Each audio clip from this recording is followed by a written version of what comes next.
So let's move on though and talk about Russia. And here we actually have good news to start with. It's been a while, but here, political advisors to hold four-party talks on Ukraine in Paris.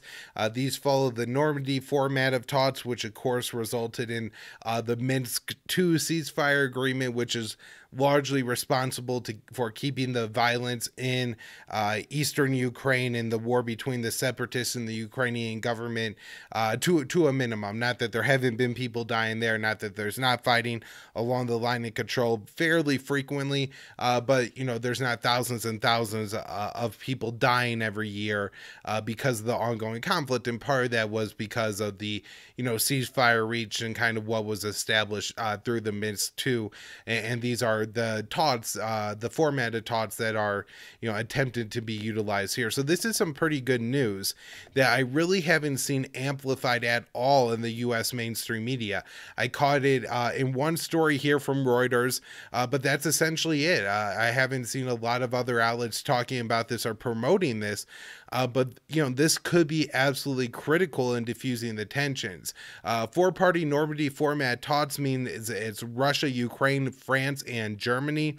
And of course, as I talked about in the last show, highlighting the arguments made by Anatol Levin and Joe Loria at Consortium News and at the Quincy Institute for Responsible Statecraft, that Germany and Russia are two parties, Germany and France are two parties, to this whole situation. They're members of NATO that, really don't want to go to war with Russia.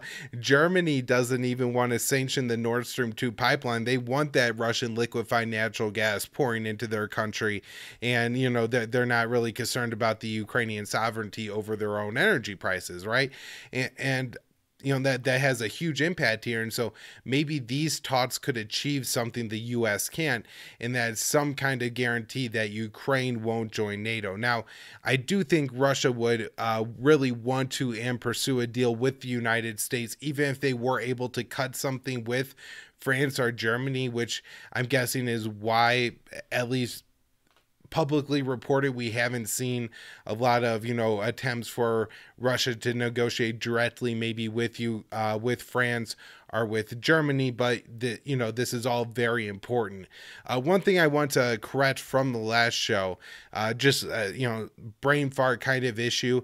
I had said a few times Ukrainian Chancellor Olaf Scholz, and of course there is no Chancellor of Ukraine. It's the Chancellor of Germany, and so it just a mistake I had made, and it then got stuck in my brain, so I kept saying it. But I was talking about the German Chancellor. Of course, the president of Ukraine is Zelensky, and the head of that state. So just wanted to take a second to correct that. Now, let's move on, and some more good news, and that is Secretary of State Antony Blinken, as Dave DeCamp writes here, says there are a number of areas where U.S. and Russia can work on security concerns, and he highlighted those areas being arms control, greater transparency, risk reduction, the placement of missile systems, and things of that nature. And so things of that nature could do quite a bit of work and mean something really positive, or it could mean essentially nothing. But the things that he is directly suggesting there, while good and while positive steps, seem to probably fall short of the minimum demands of Russia around Ukraine. So, it seems positive that the Secretary of State is saying that there's room to work, because typically U.S. diplomats are pretty pessimistic about the probability of any kind of success from diplomacy. But Blinken is saying that, there is some room to work, and, maybe it starts with working on those smaller issues, but then eventually the U.S. can come around and agree to something on Ukraine. Now, one of the reasons that I mentioned that maybe related issues could be doing a lot of work is because of how hostile the, U.S. establishment and Blob has been on this issue, demanding that Biden do more and be more aggressive. Connor Freeman, the co-host of the show, has a great article out on that today. titled Cold War Served Hot. You could find it at the Libertarian Institute. We'll be talking about that more on the next episode, but I just think it's important to throw in here that I think one of the things you have to consider when you're looking at the actions of the Americans, and particularly what's being put out publicly right now by the Biden administration, is that you have a bipartisan group of senators who are rabid hawks on this issue. And so if, Biden is floating the idea of not allowing NATO and, giving maybe an explicit in writing guarantee to Russia that Ukraine isn't going to join NATO or something like that, if he brings it up now, the hawks are going to go absolutely insane. And while I think that Biden could make the argument to the American people, that's not what the Biden administration is going to do. They're just going to, shut it down because at least the screaming that they're going to hear from, the establishment and everything like that will be, no, you have to do more. You can't let Putin get this victory and everything like that. So it could be that Blinken is actually downplaying the more significant things that the U.S. is willing to talk about, but I don't want to give them just too much credit based on, things they haven't done yet either. So always got to try to read between the lines and, what's going on, that we hear about versus what's going on behind the scenes. Now, one reason I think it would be very easy for Biden to make the argument to the American people that the hawks are absolutely wrong and that what we need to do is not back down necessarily, but, make some concessions and make an agreement with Russia over this Ukraine issue to resolve it. There's a polling out this from MSN News. Fewer than 1 in 6 Americans want U.S. soldiers in any Ukraine-Russia war. And of course, polling has proven, in the U.S. to be very off over the past pretty much decade, but, especially like since 2015, 2016. But at the same time, if we're talking about numbers 1 in 6, even if it's drastically off, even if it's off by half and it's actually 1 in 3, those are still numbers that don't win elections if only 33% of Americans want something. And so, of course, if you look at the polling, a greater percentage of Americans, want weapons transfers to Ukraine. They want more sanctions on Russia and things like that. But, I think if Biden was a smarter, more capable president, he could really go out there to the American people and say, look, you don't want us to put troops in Russia. And so the way to resolve this crisis without provoking a conflict in Ukraine that's going to kill a lot of Ukrainians and that we're not going to do anything about, we really can't do anything about, and we won't do anything about once it happens, then, we can't put on sanctions. We can't sell weapons to Ukraine because that's only going to provoke a fight. What we can do is we can talk to Russia. We can talk to our partners in Ukraine and, come to some kind of deal where Ukraine remains a non-NATO neutral state. So, that's kind of the end of the good news on the Ukraine-Russia business. And now on to the bad news, where the U.S. is very much, even in the Biden administration, trying to make it look like we're at real crisis levels in Ukraine. The staff is begun departing from the U.S. Embassy in Kiev. The U.S. is allowing non-essential staff to leave, and they're also paying for and covering the expenses for them to leave. And so I don't know if you've been a diplomat in Ukraine for a couple of years and you now have an opportunity for a all expense, paid trip to come back to the United States and see some family and all that. That might be a pretty good incentive too. And it's going to lead to a whole lot of people leaving. Also, they're ordering families out of the country. And so, again, if you're a non-essential and you can leave and your family has to leave, then I would guess that a lot of those people will end up leaving. Although, there are people, I'm sure, in the State Department who really maybe believe in their quote-unquote mission and everything like that, and will try to stay to continue to, do work processing visas or anything like that. The U.S. continues to say that they're very concerned that there's going to be a Russia invasion of Ukraine and issued a travel warning for Americans going to Ukraine, saying don't go, that they're not going to do a big military evacuation of Ukraine should Russia invade. I'm not exactly sure if it's necessary for the U.S. to be doing all of this, but it does create a narrative that, that there's major concerns that we have.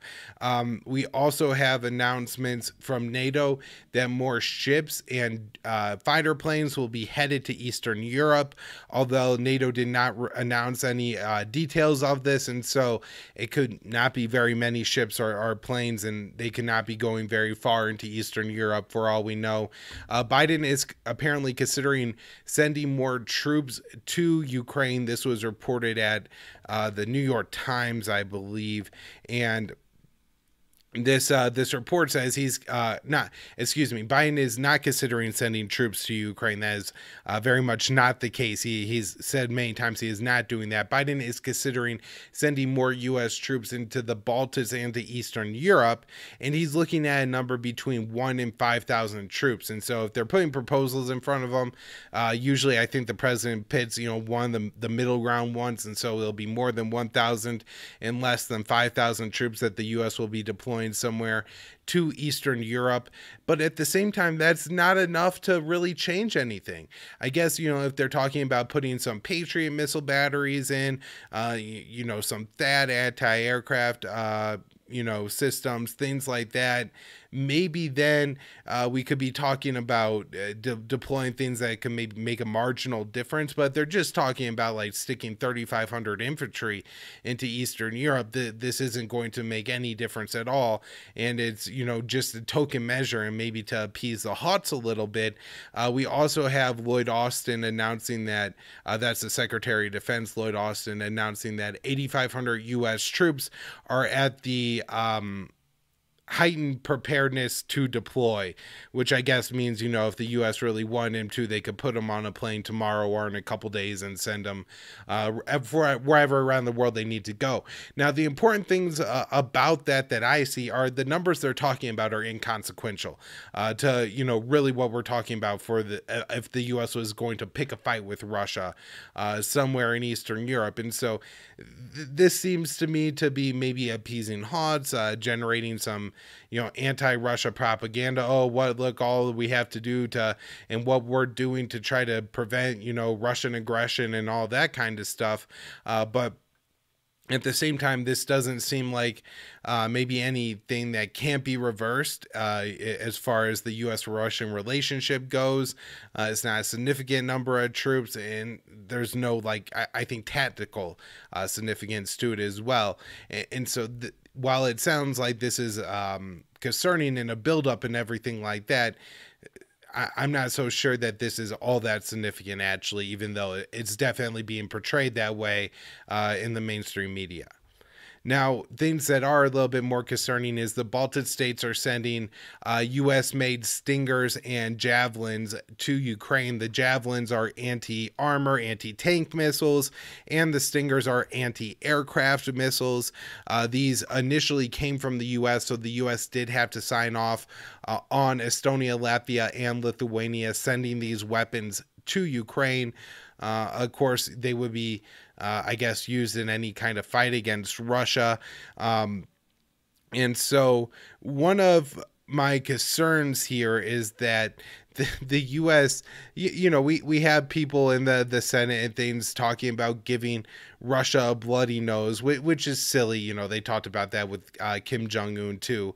But maybe the Biden administration could calculate that there could be a real blow done to Russia, and Russia could get really embroiled down and spend a lot of time, a lot of money, a lot of Russian blood in Ukraine because of how much the U.S. is building up the Ukrainian defenses. Talked on the last show about sending the Mi-17 helicopters. And while I'm not sure how much of a difference this is really going to make, but if the eggheads in Washington think it's going to make a big difference, then, they could miscalculate and think that, the right thing to do is continue to posture because either Russia won't invade because, they'll calculate that it's going to be too deadly for them to do so, or they'll the Russians will miscalculate, think it'll be easy, go in and wind up in like an Afghanistan situation.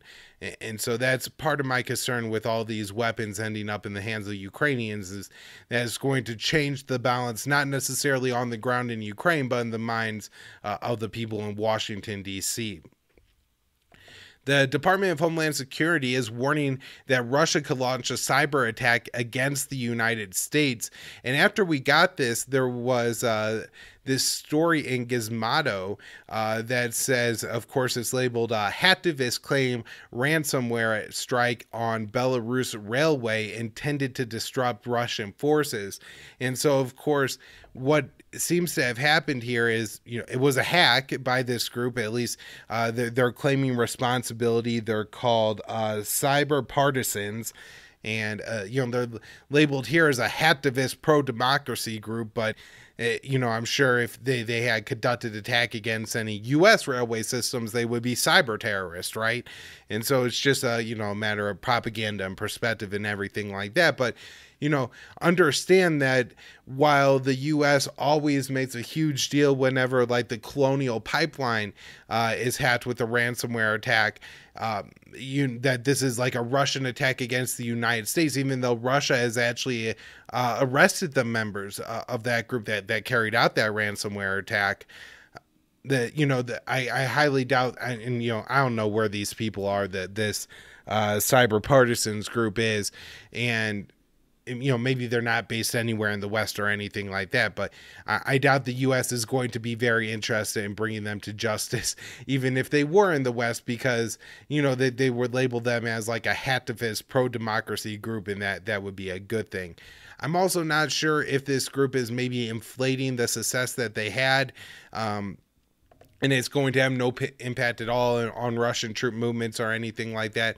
But again, the fact that they're claiming this is disrupting Russian troop movements does kind of make it an offensive cyber attack. And if this group is in any way associated with the United States or any Western countries, it wouldn't be absurd, for Russia to interpret this as a cyber attack. And who knows where we go from there. Last story on Russia, and I want to do a little bit more digging on this and what it could actually mean. But the Washington, the people in the United States think it's a big deal that they are threatening to impose sanctions on Russia, and the sanctions would be under the foreign direct products rule. And they say that this was really substantial in hurting Huawei, and so they think it could be really harmful to the Russian economy and really cost them a lot of business and the ability to like import AI and semiconductors and things of that nature that all run off of US scripts and things like that. So I want to find out more about like how this could actually apply to Russia, because applying something to a country is far different than applying it to Huawei. And if it really was as successful against that Chinese telecommunications company as they claim it was. But yeah, I want to do a little bit more digging on that, but the Huts are really touting that like they have some kind of ace in the hole against Putin, and I highly doubt that's the case. My guess is that Russia has, for quite a few years, kind of come to the conclusion that at any time it could be sanctioned and cut off from the Western economy, and has been preparing for that case that they see as maybe an eventuality that will happen no matter what. And so I don't think Russia would be as concerned about it as the US thinks they are.